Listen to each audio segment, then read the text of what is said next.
tu as l'Animation Studio Kit chez toi, tu l'as installé sur ton ordinateur et tu es prêt à le faire fonctionner. Mais là, tu ne sais pas trop comment et tu ne sais pas trop en quoi consistent les fonctionnalités de ce logiciel-là. Alors, dans cette vidéo, je vais t'accompagner pour te montrer toutes les bases du logiciel d'Animation Studio. Je suis Andrea Girard, consultante pédagogique, et je t'invite à me suivre dans le logiciel. Après avoir cliqué sur le petit icône HUE sur votre ordinateur, il y a une fenêtre qui apparaît. Et ça, c'est juste pour dire que le projet que vous allez créer va s'enregistrer automatiquement dans le dossier que vous avez préalablement créé au moment où est-ce que vous avez installé le logiciel. Alors, vous cliquez uniquement sur OK. Après avoir cliqué sur OK, la fenêtre du logiciel apparaît. Vous avez deux options. L'option verte, créer un nouveau projet.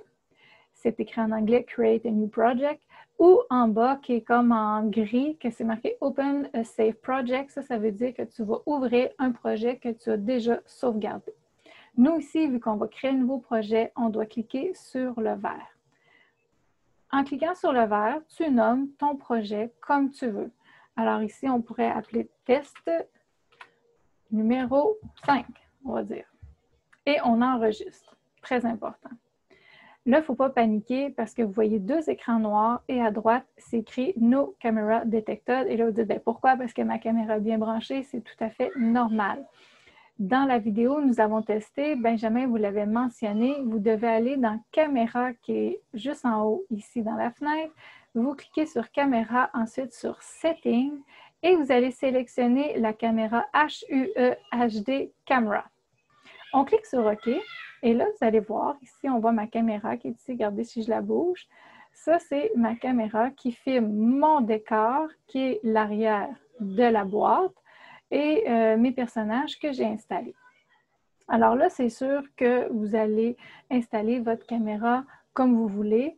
Vous avez aussi ici, si je vous le montre, la zone grise sur la caméra. Alors ça, c'est pour ajuster le focus. Alors pour que votre image soit plus claire et un peu moins embrouillée. Aussi, quand on va faire de l'audio tantôt, je vais vous le montrer tout de suite. Ici, en arrière de la caméra, vous avez le micro qui est déjà intégré. Alors ça, c'est vraiment génial. Pour ça, vous n'avez pas besoin d'ajouter un micro pour faire des vidéos de stop motion. Alors, le stop motion, pour ceux qui avaient écouté la vidéo, nous avons testé, vous l'avez déjà vu, sinon je vous le réexplique brièvement, c'est de créer l'illusion que des objets qui sont immobiles sont en mouvement. Alors, ici, j'ai un cheval qui est vraiment un jouet, donc immobile à la base. Et j'ai un petit personnage de petite fille aussi qui est immobile. Et là, on va prendre plusieurs photos pour ensuite créer une vidéo. Et c'est comme ça que ça se fait d'ailleurs des montages vidéo. C'est un assemblage de plusieurs photos. Alors, j'installe au début ma caméra vraiment comme il faut, on s'assure qu'on est bien installé. Et ensuite, sur le petit icône de caméra ici à droite, je prends une première photo. Et voilà, à gauche, je vois ici la première image que j'ai prise. Et en bas, vous pouvez la retrouver, on appelle ça la timeline. Donc, c'est ici que toutes les images vont apparaître. Ensuite, on essaie que notre caméra ne bouge pas, OK? Et ensuite, on avance un peu notre jouet, si on veut. Et là, vous allez voir ici, je ne sais pas si vous voyez bien, mais il y a comme un décalage entre les deux images. C'est tout à fait normal parce que ça montre où était mon objet avant que je le déplace et où il est maintenant. Et là, je reprends une autre photo. Là, on avance encore un petit peu notre objet. J'avance l'autre aussi pour créer l'illusion que la fille va avancer avec mon cheval. Ma caméra, je l'accroche un petit peu. On essaye de ne pas l'accrocher à la maison et je reprends une photo. Et là, je fais la même procédure jusqu'à l'autre bout de l'écran pour, si je veux créer l'illusion qu'ils ont traversé l'écran, ou je peux après ça même installer une table de pique-nique pour faire semblant qu'ils vont aller faire un pique-nique. Alors, je prends plusieurs images. Alors là, après avoir pris plusieurs photos, on va voir ici toutes nos photos qui apparaissent dans la timeline. Juste si vous prenez un appareil photo et vous prenez un logiciel de montage, c'est environ 12 photos par seconde ou 24 photos par seconde.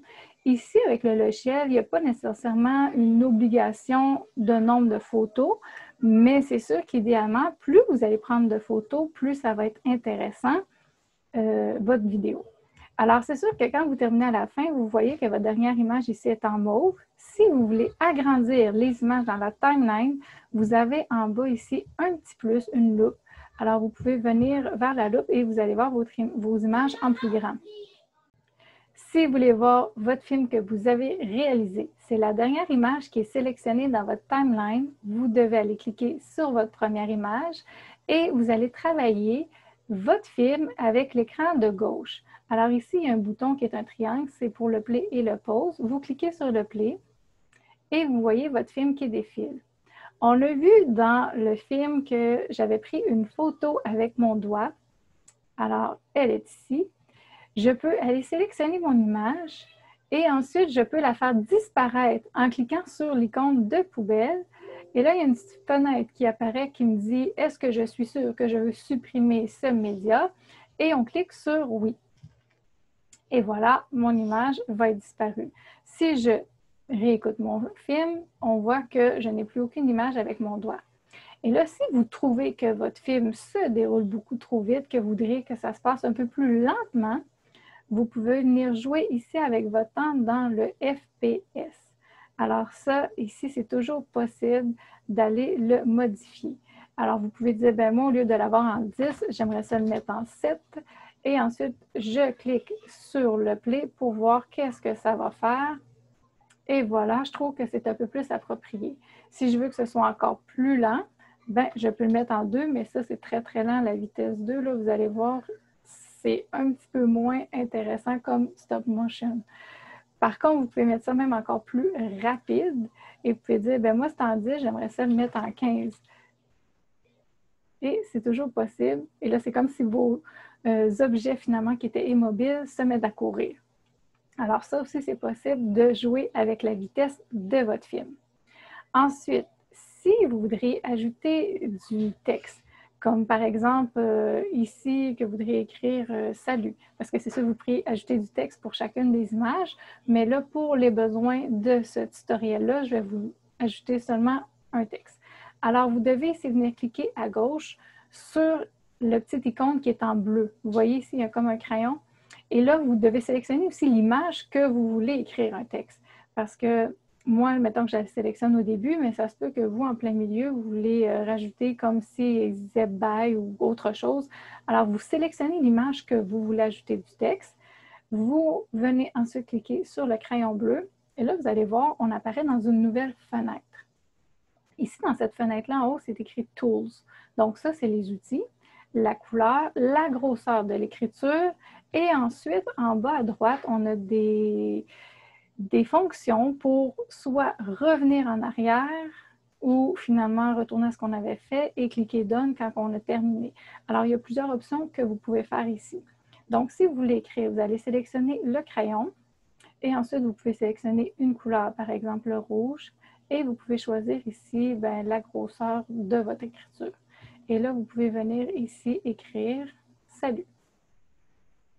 Et là, si, mettons, vous ratez votre dernière lettre, vous dites « Ah non, j'aime pas mon T, je l'ai trop dépassé », c'est possible avec les outils de venir sélectionner l'efface et de venir effacer, ou simplement d'aller sur Undo et de revenir ici en arrière et de retracer finalement votre T comme il faut.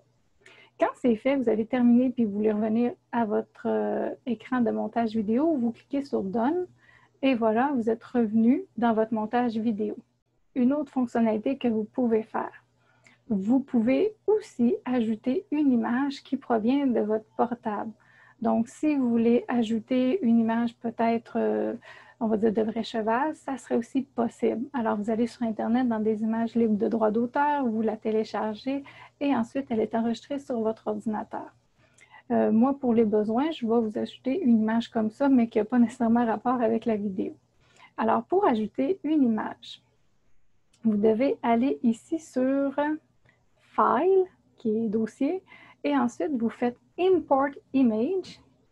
Et là, vous allez aller sélectionner où est enregistrée votre image. Souvent, c'est dans le dossier Images.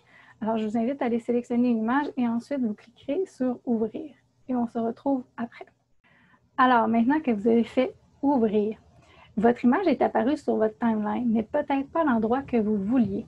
Vous avez juste à venir la sélectionner et la déplacer à l'endroit que vous désirez. Puis là, si vous dites, ah, ben, je n'avais pas là non plus, on la sélectionne et on peut l'envoyer. Par exemple, moi, je vais l'envoyer à la fin parce que c'est un bonhomme de neige, puis ça n'a pas trop rapport non plus avec le film que j'ai fait, mais comme je vous dis, c'est pour un tutoriel. Vous pouvez aussi ajouter de l'audio.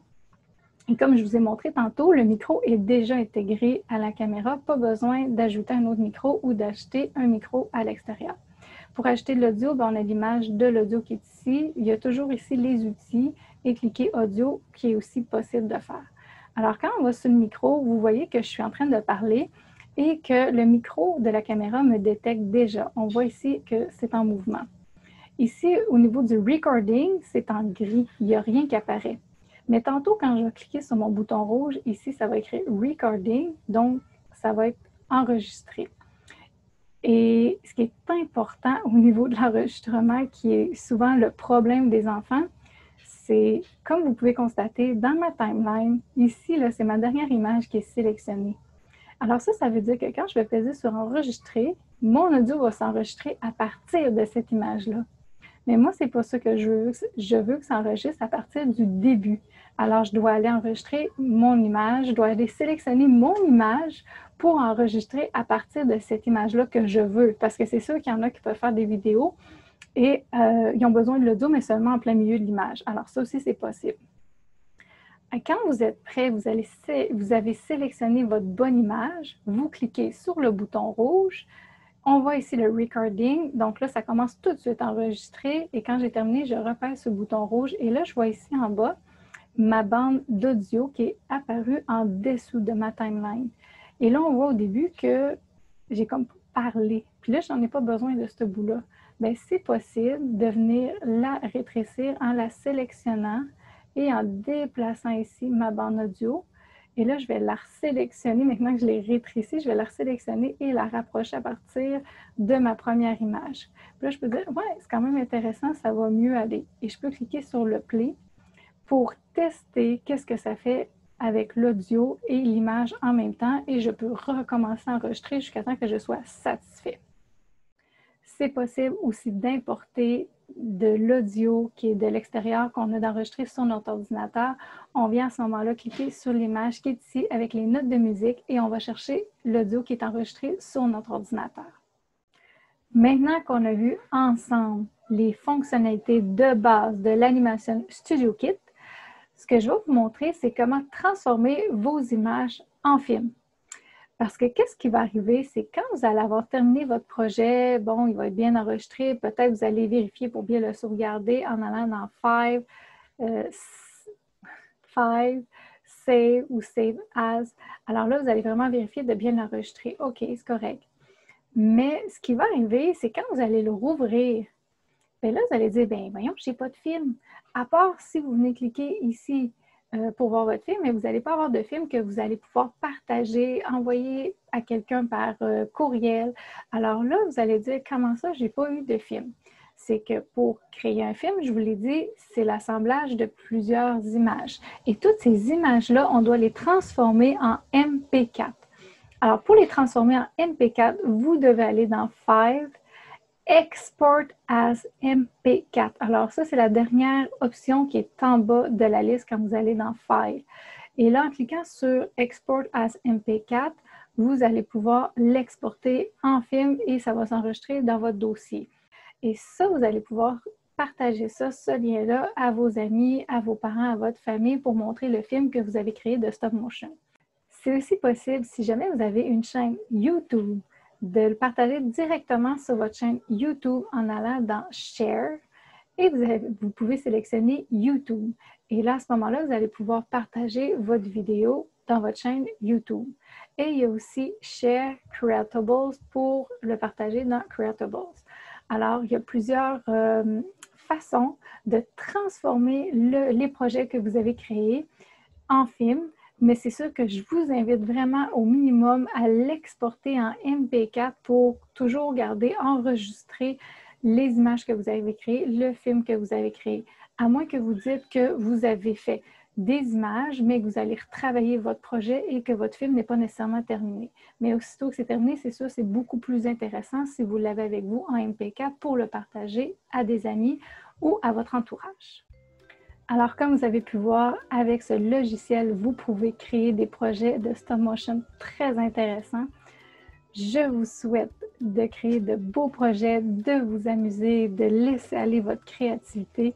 N'hésitez pas à explorer les fonctionnalités, à essayer, recommencer. C'est toujours comme ça qu'on découvre encore plus un logiciel. Alors, je vous dis à bientôt. C'était Andrea Girard, consultante pédagogique. N'oublie pas de t'abonner à ma chaîne pour voir d'autres vidéos.